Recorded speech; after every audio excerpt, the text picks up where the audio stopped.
Chapter 8, The Copywriter's Role in Public Relations. As copywriters, we are constantly concerned with ways and means of attracting people's attention. We worry about how to arrest attention and how then to convert the prospect's interest into a desire for the goods or services to be advertised.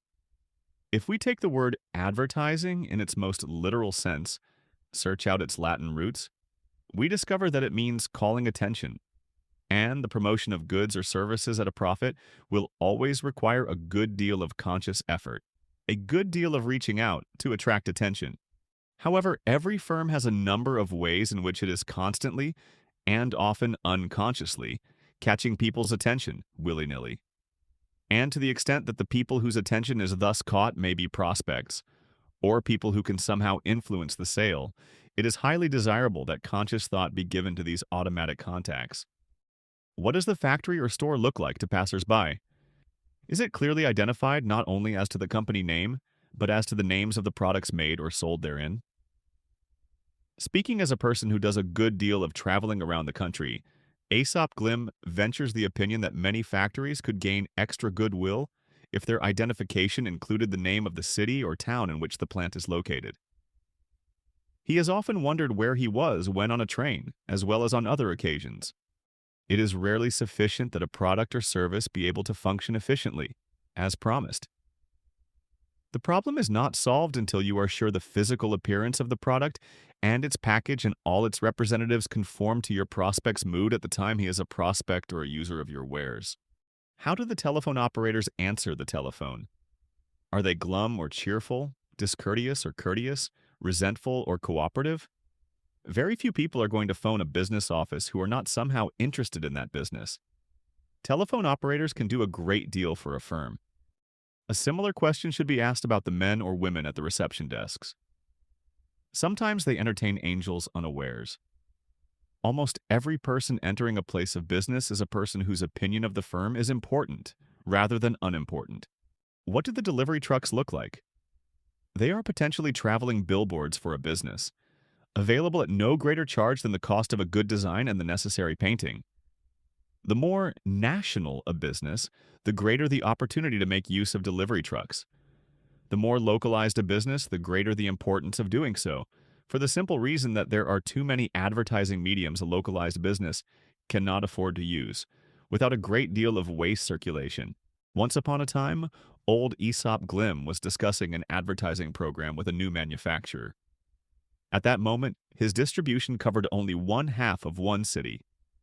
It was suggested that his delivery trucks be dressed up to the nth degree, that they represented his greatest single opportunity for eye-catching advertising in the very limited territory in which he was then operating.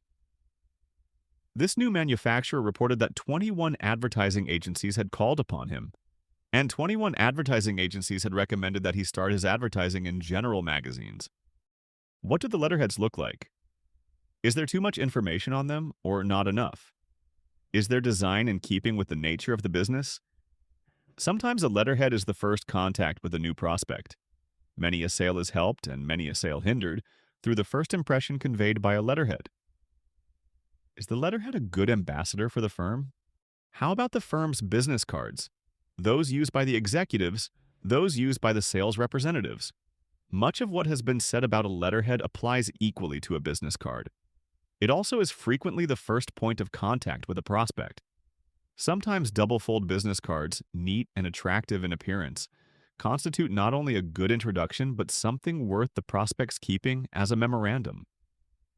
The inside spread presents a concise listing or statement of the firm's products or services. Every point at which any representative of a firm, personal or inanimate, makes contact with the public is a point worthy of careful study and consideration. Let us take a railroad as an example of a business with which we are all somewhat familiar. Consider how many of a railroad's automatic contacts have some counterpart in the business for which you write copy. You drive up to the station. What does it look like, inside and out? Is it clean, neat, convenient, efficient? What impression does it give you of the line on which you are about to travel? Do the timetables, the tickets, and the method of selling the tickets give you any particular impression? As you stand on the platform and the train pulls in, what impression do you get? From the locomotive to the last car? As the train crew alights, how do you like their uniforms and their manners?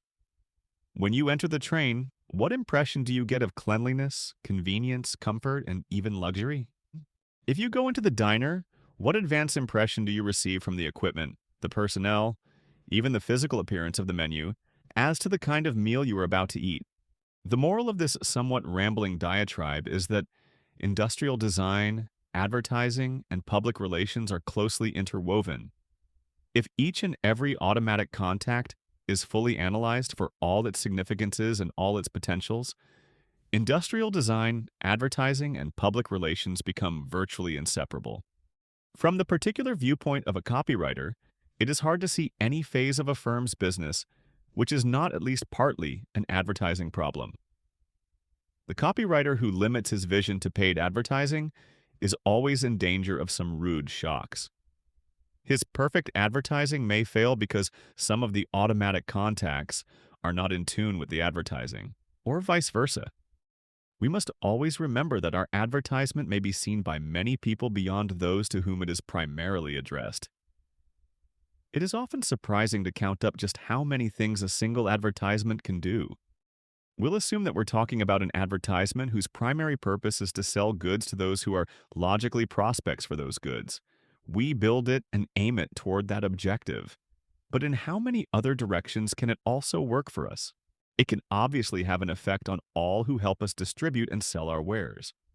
If our advertisement not only persuades them that our goods are good goods, but also that we are creating consumer demand for them, we are apt to find our goods displayed on more counters and in more windows. These counter and window displays, in turn, can sell our goods to many more people than see our advertisement. Wherefore, is there anything pleasant we can say in our advertisement about the kind of people who sell our goods without taking too much time away from our major job of selling the goods themselves? Our advertisement may be seen by any of several types of people with financial interests. By the stockholder who hereupon decides to hold on to his stock in our company instead of selling it as he had planned. By some other investor who now decides to buy some of our stock. By the banker or investment house who may someday be called upon for a loan or financial expansion program.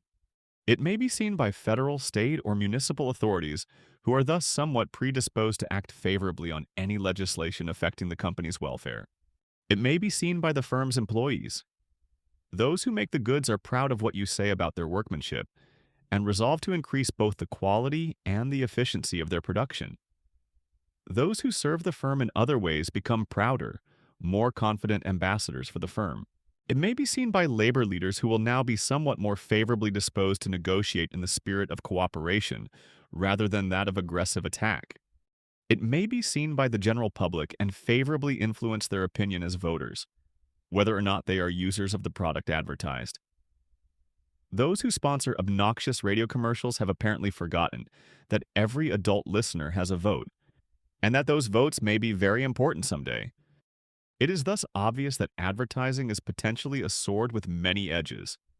When we prepare an advertisement, we must consider all the possible repercussions. We certainly don't want a jack of all trades, good at none. On the other hand, we don't want to miss any bets.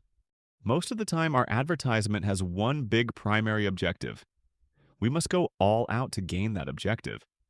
Then, but definitely step 2, we can ask ourselves how many other company relations can also be served, A, at no extra cost, B, without weakening our primary attack. Then, and a very important step 3, we can check to be sure that we haven't unconsciously done ourselves some harm in some direction we didn't have in mind. Our primary objective may be sales or financial relations or government relations or whatnot. We must always be sure that our method and tone of voice can't hurt us in any other direction. By way of repetition, we have 3 checks to make on our advertisement. Does it hit as hard as possible at our primary objective? Can it help us in any other ways without weakening its punch? Have we at any point been blind or tactless toward any other division of the firm's public relations? Call yourself up sometime. A friend had occasion to call up one of our great companies, seeking to buy a new product made only by this firm. To make the story vivid, shall we say the firm was DuPont? After 2 hours of persistent phoning, he finally secured the name of a department to which he might address an inquiry by mail. If he hadn't been persistent, he wouldn't have received even that much satisfaction. Note the 2 hours, and the fact that he was ready to place an order, but needed a little more information first. Whereupon another friend chimed in to say he had had a very similar experience trying to telephone a firm we shall call American Cynamid. If an agency account executive telephones a publisher, shall we say Condé Nast, to discuss a potential new advertiser for that publisher's pages, one the publisher hasn't been carrying, one the agency and the publisher haven't previously discussed, the chances are that he'll have to go clear to the top to get anyone to talk to him. And the chances are then 2 to 1 that the top secretary won't put the call through. As against which, a letter or a telegram will always produce a prompt and intelligent reply from almost any type of business concern, including publishers. Call yourself up sometime. Ask your telephone operators, secretaries, and junior executives a few questions such as any customer or prospect might ask. The telephone people recommend doing business by phone to save time and travel. Can a prospect who doesn't know for whom to ask get any satisfaction out of your firm by telephone? The manufacturer said, "Our laboratories are not perfect. Our research men work, they find the answers, but I'd hate to have the labs inspected or measured in terms of either maximum efficiency or all the latest equipment. As a matter of fact, our salesmen think our laboratories are lousy, slow, and seemingly uncooperative. We shouldn't oversell the laboratories in our copy." The copywriter said, "We shouldn't oversell. I agree. But you just admitted that your laboratory men do find the answers, and also that your salesmen don't think too much of the laboratory staff. Let's talk about the laboratories in your copy. Give them a boost without too greatly overselling. Then let's post proofs of the ads in the laboratories and also be sure each salesman gets a proof of every ad." Any resemblance between the foregoing and any situation with which you are familiar is wholly in your own imagination. But the facts are, there have been such situations. They have been handled that way. Salesmen have become boosters instead of knockers. Laboratory staffs have stepped up their services after reading advertisements that said they were capable people. When clean comfort rooms were first advertised, they were by no means universal. Advertising them made many a gas station clean house. At one time, in one of the bigger agencies, copywriters were frequently told, "If you can't get a satisfactory copy story out of the facts as they are, write some copy setting forth the facts as you would like to see them. We'll show it to the client and see how far you can go toward making the story true." A good many products and services have been improved by the copywriter with the energy and initiative to work that way. The major functions of business are product design, manufacturing, distribution, financing, and publicizing. It is often amazing how completely the members of any one of these departments can get themselves isolated from the functioning of all the other departments. For our purposes, the publicizing, the advertising department, and the copywriter are one and the same. And Aesop Glim believes that it is almost as much the copywriter's function to keep all departments educated on intramural activities as it is to publicize the firm's goods to their consumers. The minute the copywriter accepts this broad responsibility, he is on the way to making all the advertising more truly and more fully represent all divisions of the business. He himself will be a better educated person. Each department will have more confidence in all the other departments. No member of the whole organization will be able to seriously misrepresent the work of any other department. This is so obvious that it would be banal to mention if, with his own eyes, Aesop Glim had not seen. A design department fashion a number which the sales department had already proved would not sell. A packaging department produce a package hard to distinguish from a competitor's package. A salesman who didn't recognize his own merchandise on the dealer's shelf because the package had been changed. An advertising campaign that pictured an obsolete product. A treasurer who didn't know half the fields in which his firm was selling its wares. An advertising manager who didn't know either the actual or the relative sales volumes of the 5 sales divisions in his firm. A president who had seen none of his firm's recent advertising and was very much embarrassed when a customer congratulated him on the new campaign. A secretary to a senior executive who had no idea what line of business her firm was in. An advertising manager who had no idea what trade discounts were allowed. And a copywriter who had never heard or inquired about the selling prices of the goods. It is easy to see how some of these mistakes could have occurred. It is easy to see how they could have been prevented. We can be certain that each and every one has occurred more than once and will occur again. Here are two which Aesop Glim has seen but once and hopes never to see again. An advertising manager who had never met the sales manager. A board of directors who had never met either the sales or the advertising manager. That's it for today. If you enjoyed this video, you might want to check our link in the description, where you'll find many other fundamental advertising books in different languages. And don't forget to subscribe to the channel for more persuasion and marketing-related content. Thanks for watching, and I hope to see you again in the next video.